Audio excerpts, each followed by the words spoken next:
We are here at the Red Gulch Dinosaur Trackway, just northwest of Shell, Wyoming, and we wanted to show you some dinosaur tracks. There's one trackway right here.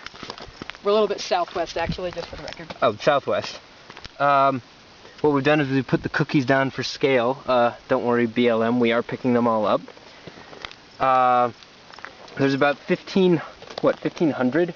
Something like that. Individual tracks going down this trackway, and what this is, it's a gully now, but 167 million years ago in the Jurassic period, it was a coastal tidal area, which left a lot of mud for the dinosaurs to step in. Now this is a really good track.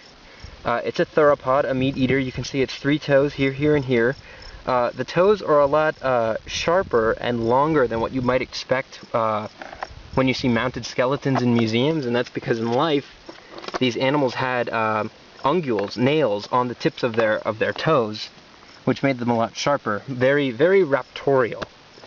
So you can see these trackways are about the size of my hand. There are big ones further down, there are smaller ones further down. We think it's hard to tell how many different species or individuals there were, because we're not sure how long it took all the fossils to be laid down. Our hypothesis is that it's one species of theropod, and maybe there's definitely some adults and some juveniles, because we found 2 different sizes of footprints, and we can show you the variation in sizes further up the trackway. So these here are what we think were maybe the juvenile or maybe subadult tracks. They're a little bit more shallowly depressed, they're not quite as deep, and they've kind of got this little ridge running through the different toes. This is one of the bigger tracks. It's about as big as they get in this site. You can see it runs from here, foot pad down about here. It's actually bigger than my hand, so this animal might well have been pretty tall, maybe taller than a human. And as you can see here, the trackways, they're about the size of my hand, as I said, and they're maybe about a little over a yard apart. And based on the size of the track and the length of the stride, you can tell about how fast the animal was running. And we've looked at all the different trackways in this gulch, and they're all about at a walking pace. So, as we said, this is a coastal area. We know this because if you look closely at the rock, there are bumps. It's very, what these are is they are depositional patterns that are laid down symmetrically in coastal areas. If they were asymmetrical, we would know that this view would be something like a river.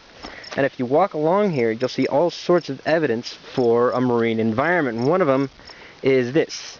It is a Gryphea. Gryphea. Gryphea, which is a type of bivalve. It's, oh, she's got a bunch. Yeah, here's a bunch more. It is actually a bivalve. It has 2 halves, but these are kind of weird because usually bivalves, the 2 halves are equal. This one of them is huge and weighted down like this, and then it's covered by a little flap that looks something like that. They're Jurassic in age. They're all over the place around here, mixed in with the sediment. So that's how we know that this area was once covered by a marine environment. But when these tracks were laid down, as Serge said, it was a flat, shallow shelf at the edge of a receding sea. Yep. And that is the Red Gulch Dinosaur Tracksite.